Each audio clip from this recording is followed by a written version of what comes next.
మత్తయి సువార్త 5వ అధ్యాయం 7వ వచనం. కనికరము గలవారు ధన్యులు, వారి కనికరము పొందుదురు. యాకోబు పత్రిక 2వ అధ్యాయం 13వ వచనం. కనికరము చూపనివాడు కనికరము లేని తీర్పు పొందును.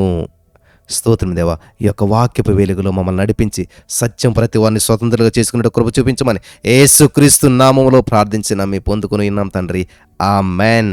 చాలా అద్భుతమైన వాక్యం, చాలా జాగ్రత్తగా వినాలి ప్రియులారా. జక్కయ్య అనేటువంటి ఒక ఆయన ఉన్నాడు. మరి యేసు ప్రభువుకు తన ఇంటిలో ఆతిథ్యం ఇచ్చాడు. యేసు ప్రభు కోసం ఒక బంగారు పానపాత్రలో ద్రాక్షారసాన్ని ఇచ్చాడు. అంటే ఒక బంగారపు గ్లాస్ లాంటిది అనుకుందాం. అందులో యేసుక్రీస్తు ప్రభు వారికి ద్రాక్షారసాన్ని ఇచ్చాడు. తర్వాత జక్కయ్య ఆ పాత్రను ఇంకా ఉపయోగించలేదు. యేసు ప్రభు దీనిని తన చేతులతో పట్టుకున్నాడు. దీనిని జాగ్రత్తగా ఉంచాలనుకున్నాడు. జక్కయ్య చనిపోతూ ఆ పానపాత్రను తన కుమారునికి అప్పగించాడు. ఇది యేసు ప్రభు వారు తాగినటువంటి పాత్ర, ఇది యేసు ప్రభు వారు ముట్టుకున్నటువంటి పాత్ర అని చెప్పి ఆ పాత్రను దాని కుమారుడికి ఇచ్చాడు. అయోగ్యులను ఎవరిని కూడా దీన్ని తాకనివ్వద్దు అని హెచ్చరించాడు తండ్రి కుమారుడికి. జక్కయ్య కుమారుడు తను చాలా జాగ్రత్తగా మరి దాన్ని దాచుంచాడు. తన కుమారునికి జాగ్రత్తలు చెప్పి అతనికి అప్పగించాడు జక్కయ్య.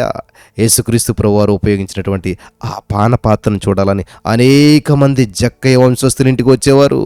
జక్కయ్య ఇంటికి వచ్చేటువంటి వారు యేసుప్రభువారు తాకిన పాత్ర, యేసుప్రభువారి చేతిలోకి వెళ్ళినటువంటి బంగారు పాత్ర ఎలాగుండా చూడాలని అనేక మంది అక్కడికి వచ్చేటువంటి వారంట. అనేకులు చాలా దూర ప్రాంతాల నుంచి కూడా ఆ యొక్క పానపాత్రను చూడటానికి వచ్చేటువంటి వారు. కొంతమంది ఆ పానపాత్రను తాకితే తమ రోగాలు పోతున్నాయి అని కూడా నమ్మేరు వారు. ఆ పాత్రను ముట్టుకుంటే చాలా నా రోగం పోతుంది. ఒకరోజు బీరువాలో ఉన్నటువంటి ఆ పానపాత్ర మాయమైపోయింది.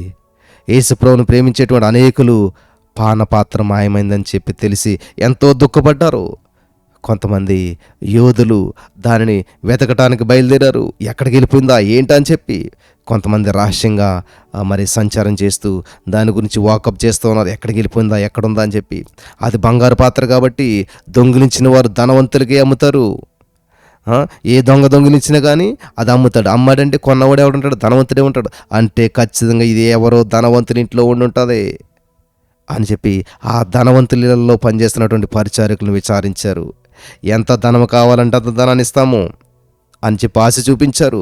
దూరదేశాల్లో ప్రాచీన వస్తువులను సేకరించడానికి ఆసక్తి కలిగినటువంటి ధనవంతులను కలుసుకొనడానికి మరి సముద్రాలు దాటారు, పర్వతాలు ఎక్కారు, ఎడారులు దాటారు. కానీ ఆ యోధులకు దాని జాడ తెలియలేదు. ఇటలీ నగరంలో లాఫల్ అనేటువంటి యోధుడున్నాడు. నేను ఎలాగైనా సరే ఆ పాత్రను వెతికి పట్టుకుంటానని చెప్పి మనసులో నిశ్చయించుకొని తన ప్రయాణానికి కావలసినటువంటి ఏర్పాట్లన్నీ కూడా చేసుకున్నాడు. తన కోసం ప్రత్యేకంగా వెండితో కవచాన్ని, శిరస్రాణాన్ని తయారు చేయించుకున్నాడు. ఉక్కుతో ఖడ్గాన్ని తయారు చేయించుకున్నాడు. వేగంగా పరిగెత్తగలిగినటువంటి ఒక గుర్రాన్ని తీసుకుని నెక్స్ట్ డే అంటే మరునాడు ప్రయాణమై వెళ్ళాలని అనుకున్నాడు. తలతలలాడే కవచం అతని గదిలో వేలాడుతుంది. దాని పక్కనే శిరస్రాణం ఉంది. బల్లపై ఖడ్గము దీపకాంతిలో మెరుస్తూ ఉంది. సూర్యోదయానికి ముందే లేచి ప్రయాణం కావాలని అతడు నిద్రకు ఉపక్రమించాడు. నిద్రలో అతనికి ఒక కల వస్తూ ఉంది. ఏంటంటే ఆ కలలో అతడు ఆ యొక్క కవచాన్ని ధరించి ఆ గుర్రంపై ఆ పట్టణపు గవిని దాటుచూ ఉండగా ఎవరో హీన స్వరంతో అయ్యా నాకేమైనా ఇవ్వండి అని అరిచాడు. ఈ లాఫల్ ఆశ్చర్యంగా ఆ స్వరం వచ్చినటువంటి వైపు చూశాడు. అక్కడ చూస్తే చింపిరి దుస్తులు ధరించినటువంటి ఒక బలహీనమైనటువంటి దేహం కలిగినటువంటి భిక్షకుడు ఉన్నాడు. ఒక భిక్షం ఎత్తుకునేటువంటి వ్యక్తి అక్కడ ఉన్నాడు. జాగ్రత్తగా వినాలి ప్రియులారా.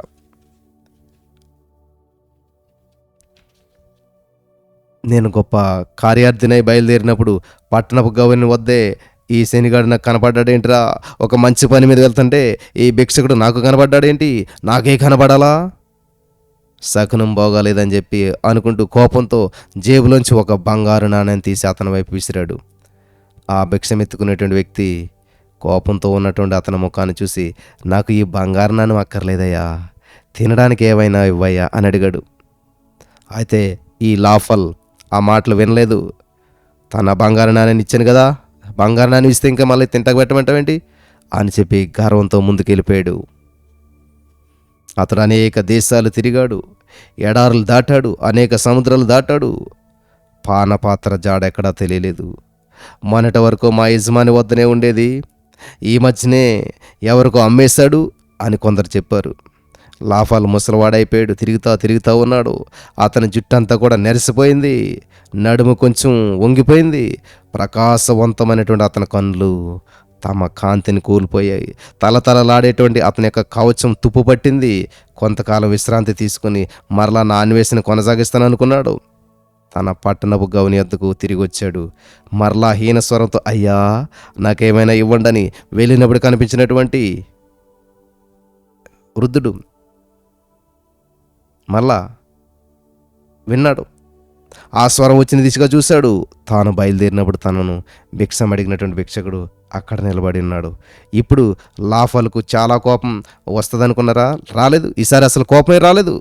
అతను చూసి, నా వద్ద చిన్న రొట్టె ముక్క ఉన్నదయ్యా అంటూ తన జేబులోంచి ఆ రొట్టెని తీసి అతనికి అందించాడు.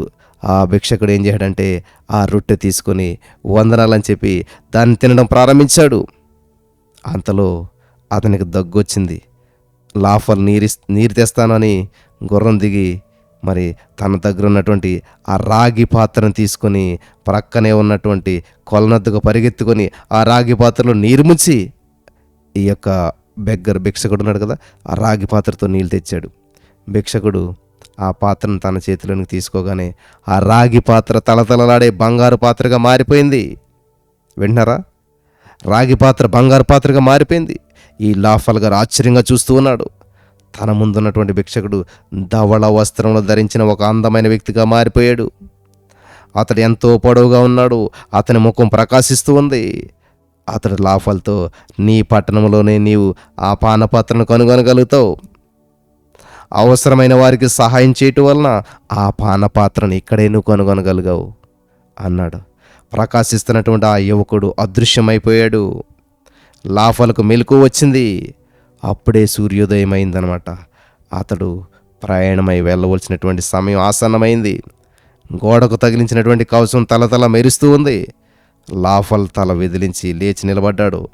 పానపాత్రను వెతకడానికి వెళ్ళవలసిన అవసరం లేదు. తన చుట్టూ అనేక మంది అవసరతలతో ఉన్నవారు ఉన్నారు. ప్రేమతో వారికి సహాయం చేస్తే పానపాత్రను కనుగొన్నట్లే అని చెప్పి లాఫల్ అనుకున్నాడంట. హల్లెలూయా.